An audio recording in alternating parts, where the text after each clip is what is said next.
10 محرم کی رات امام حسین علیہ السلام اپنے تمام ساتھیوں کو صبح شہید ہونے والوں کے نام بتا رہے تھے۔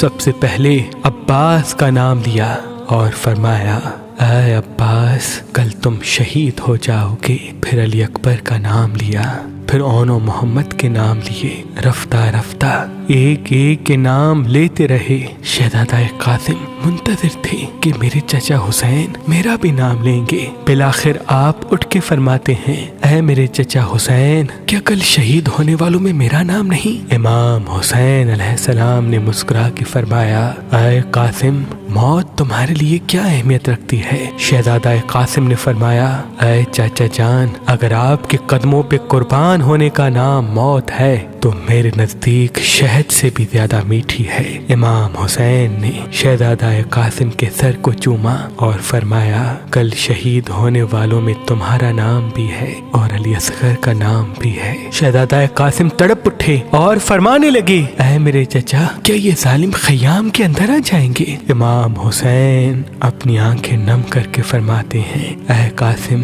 میں خود فوج اشقیا کے پاس اصغر کو پانی پلانے کے لیے لے کے جاؤں گا اور وہاں یہ ظالم تیر مار کے شہید کریں گے۔ بس رات ڈھلتی ہے، 10 محرم کا سورج طلوع ہوتا ہے۔ ہر ایک شہید امام حسین کے قدموں پہ قربان ہو رہا تھا۔ بی بی ام فروا دیکھے کہ اس کا بیٹا قاسم اپنے سر پہ ہاتھ رکھ کے زور زور سے رو رہا ہے۔ بی بی ام فروا قریب گئی، اپنے بیٹے قاسم سے فرمایا، اے میرے شہزادے، رو کیوں رہے ہو؟ شہزادہ قاسم فرماتے ہیں، اے میری ماں، صبح سے لے کے اب تک جب بھی میں چچا حسین کے پاس جاتا ہوں کہ مجھے میدان میں جانے کی اجازت دیں، آپ فرماتے ہیں، قاسم ٹھہر جاؤ، رک جاؤ۔ اے میری ماں، آپ چچا حسین سے کہیں کہ مجھے میدان میں جانے کی اجازت دیں۔ بس جیسے ہی شہزادے نے یہ فرمایا، بی بی ام فروا کو امام حسن کی وصیت یاد آئی۔ آپ نے کہا، اے قاسم، تمہارے بازو پہ جو تعویذ باندھا ہے اس کو کھولو، کیونکہ تمہارے بابا حسن نے فرمایا تھا کہ یہ تعویذ قاسم کے بازو پہ باندھ لو،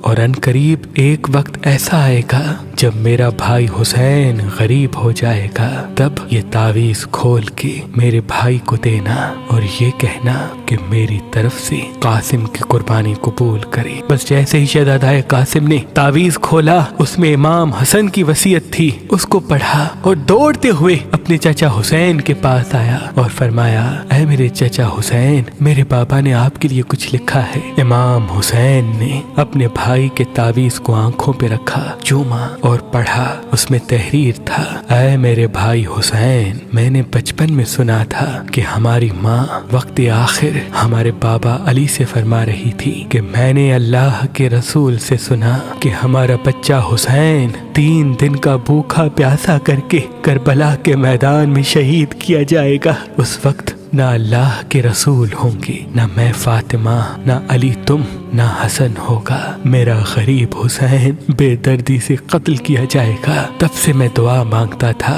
کہ اللہ مجھے بیٹا دے جو میں کربلا کے لیے رکھوں، تاکہ وہ میرے بھائی حسین کے قدموں پہ قربان ہو۔ اے حسین، آج قاسم کو میری طرف سے اپنے قدموں پہ قربان ہونے کی اجازت دو۔ امام حسین رو کے تعویذ کو چومتے ہیں اور شہزادہ قاسم کے سر کو چومتے ہیں اور فرماتے ہیں، اے قاسم، جا، اللہ کی راہ میں قربان ہو جا۔ پھر آپ فرماتے ہیں، اے میرے بچے، آج ذرا میں تجھے پہناؤں گا۔ تاریخ نے لکھا، ایک ایک ذرا امام حسین اپنے شہزادے قاسم کو پہناتے رہے، لیکن کوئی بھی ذرا شہزادہ قاسم کے جسم پہ پوری نہ اتری۔ بالآخر شہزادے نے فرمایا، اے میرے چچا، مجھے بغیر ذرا کے میدان میں بھیجیں، شاید اللہ کی مرضی یہ ہے۔ بس اللہ اکبر کہہ کے حسن کا لال میدان میں آیا۔ شیر کی طرح فرماتے ہیں، اے فوج اشقیا، میں علی کا پوتا ہوں، عباس کا بھتیجا، حسن کا بیٹا، اگر کوئی ہے تو میرے مد مقابلہ ہے۔ عمر بن سعد، شمر اور دوسرے بہادر زور زور سے ہنسنے لگے